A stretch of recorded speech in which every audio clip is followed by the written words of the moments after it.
What's up, guys? It's D Marie back at you. What's up? Good to see you guys again. Listen, something happened since I saw you last. I hit 100 subscribers. That's what's up, man. Woo, woo, woo, woo, woo. If I had noise effects, I would make them, but you know, I'm shooting these on my phone, so you know, it is what it is. Anyway, that's exciting. I love y'all so much. That's dope. Thanks so much. Today, man, I want to talk to y'all. I was talking to some of my friends, right? And we kind of made a joke. We were like, we should have a class called Don't Be a Dick, right? Just go teach that class. Well, ladies, I didn't have this conversation with you, but I'm just going to shoot a video about it. Don't be a dick. Now, if you're offended by the word dick, I'm going to say it a lot, so you might want to not watch this video. So we had this conversation because a lot of students, a lot of young people, a lot of people in the world in general are dicks, right? It seems like you can't commute from one place to another without having some kind of confrontation in traffic, somebody being overly aggressive, like, because that right jumping in front of me is going to get you where you're going so much quicker. You know what I mean? Or the thing that made us think about it was I heard from 3 different sources about one particular student somewhere that I was hanging out at, spending some time at. And 3 different sources on independent occasions said, hey man, this dude's a dick. Hey man, this dude's a dick. Hey man, this dude's a dick. Now, it was presented to me because I'm in a position of authority, right? I might be able to have a conversation or address this, or, you know what I mean, find some way to communicate to maybe make these situations not happen as often. But at the end of the day, the student's being a dick, right? You're just being a dick. And here's the thing.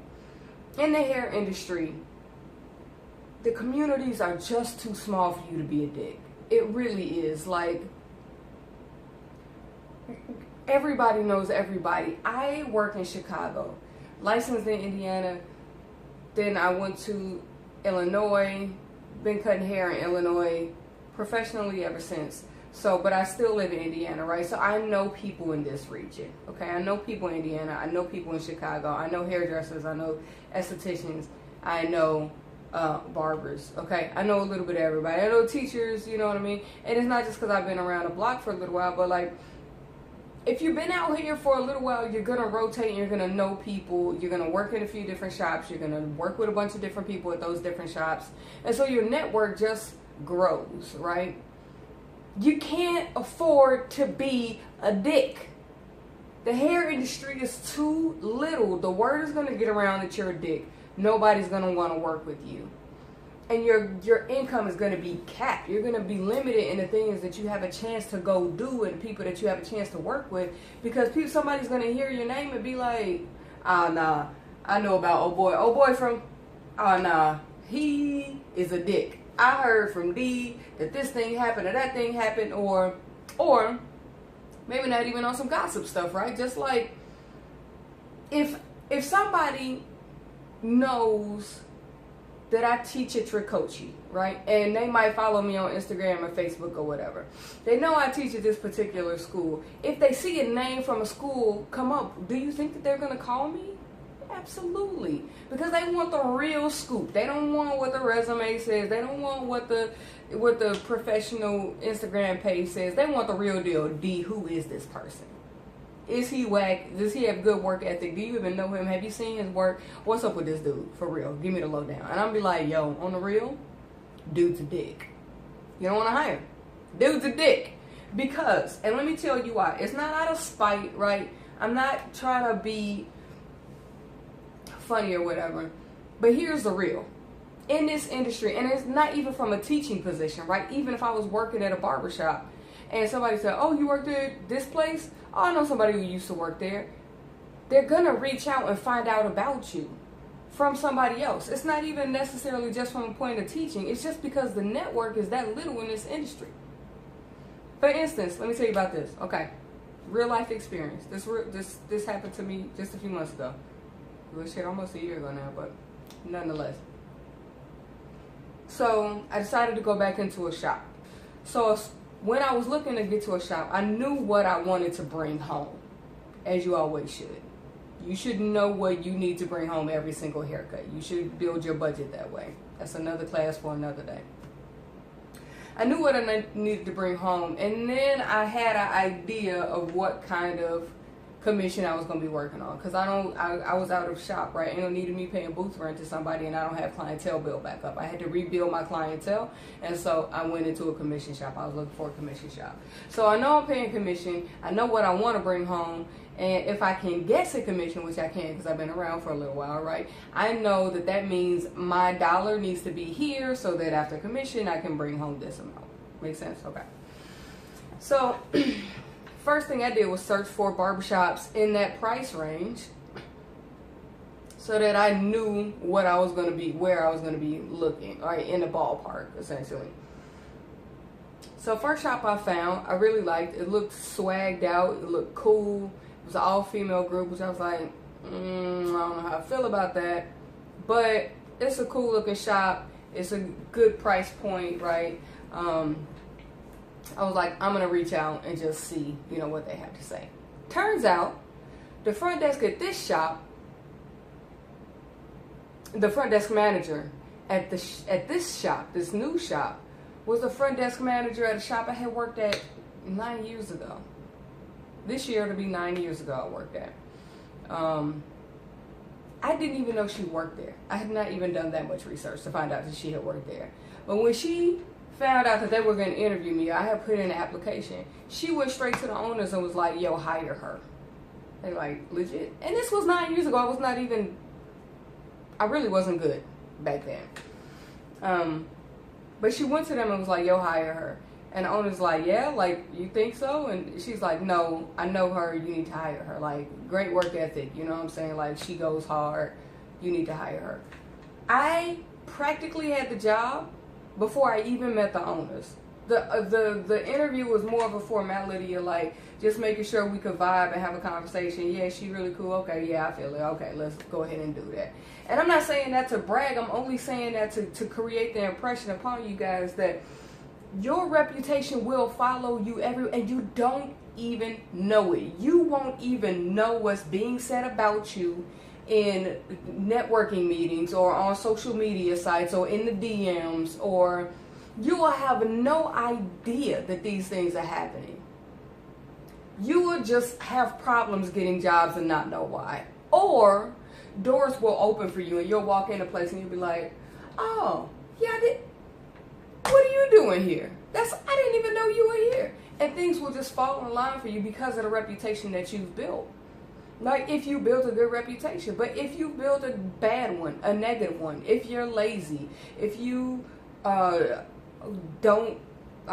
unsanitary, right? If you have poor customer service skills, if you steal, those things get around so quick, and you will blacklist yourself and just feel like this is the worst industry. You can't make no money out here. Ain't nobody willing to give you a break. You know why nobody's willing to give you a break? Lean in. Lean in. It's because you're a dick. Okay? It's quite possible you're a dick to your coworkers. It's quite possible you're a dick to your boss.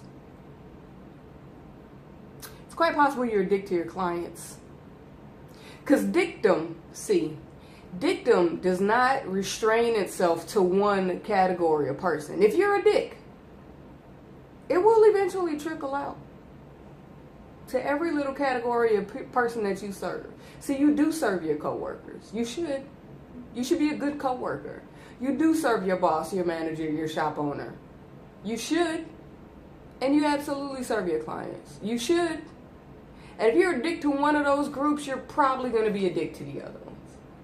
So it's quite possible you're having a hard time getting clientele, keeping clientele. Your boss gives you a hard time. Or, your coworkers make you buy neck strips instead of just giving you some because you're a dick. You may be a dick. Just saying. Listen, this is not only restricted to the lower, the subordinate in the relationship, right? This is not only restricted to the student or the coworker, right? Bosses, teachers. This includes us. I had a talk with an alumni today that was very eye-opening. Not much that I didn't know, to be honest with you. But I used to be a dick. I did. I know.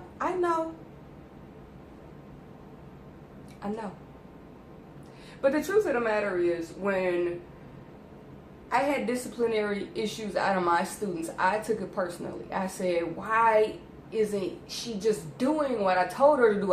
I told her to do it 5 times. It's so It's so disrespectful. Like, how could she not just do it? Like, why are you giving me such a hard time? I took it very personally. And in turn, I was a dick. I know, but I can own it. Okay? I've grown. I've moved past it. I think, for the most part. Okay? But at the end of the day, I had to realize it was not my personal failure, right? If you insist on breaking the rules, that's because you're a rule breaker. That had nothing to do with me. And I've learned how to adapt and be better, and I have a better relationship with my students now than I did in the past, because you live and learn, right? And you got to grow up. And maybe you're just a dick that hasn't grown up yet.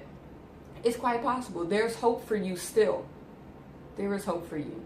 And hopefully that this video makes itself to the right people so that you can have a little self-reflection and say, you know what? I'm not as helpful as I could be. I'm not as communicative as I could be. I'm not as, serving as I could be. Like, maybe, just maybe I'm a dick. Maybe I don't know it all. And maybe I should be kinder to the people around me, because it'll make my life easier in the long run. Just maybe. I can tell you personally, my relationships with my students has gotten much better. I'm happier in general. I don't carry as much of a burden as I felt like I did before. And it was simply because I was putting responsibilities on me that weren't mine. And I was walking around being a dick. Don't be a dick. It's just not the way of the world. Like, it's unnecessary strife. You don't need to carry, right? So try to think about who you're here for, right? And think about them all during the day. If you got kids, if you got a wife, and you got to support your family, right? Is it worth just being a dick, knowing that it could hurt the way that you take care of your family, the way you're able to provide for yourself, let alone anybody else? It has long-reaching ramifications. I can promise you this. This article right here on the wall next to me was pretty much given to me by coworkers because of my work ethic, and then they just kind of liked me, and in turn they referred me to Chicago Magazine. They did a write-up on me. Chicago Magazine wrote me up as one of the best hairdressers in the city of Chicago. Never even seen my work. But my coworker said that I was dope and that they needed to write me up, and so they did. Like, don't be a dick, dude. Don't be a dick. Be approachable. Be fun. Be happy. Learn to love your life, man. Every minute is precious and it's perfect, and you should embrace it. Right? Alright, you guys. I hope that helped. Hey, don't be a dick. Okay? Until next time, I see you. Love, peace, take care of each other. Y'all know where to find me. Marie Hair at Gmail, Instagram, Facebook, Yahoo. Blah, blah, blah, blah. Alright? Take care. Thanks again for my 100 subscribers. I love all y'all, man. I appreciate that. Take care.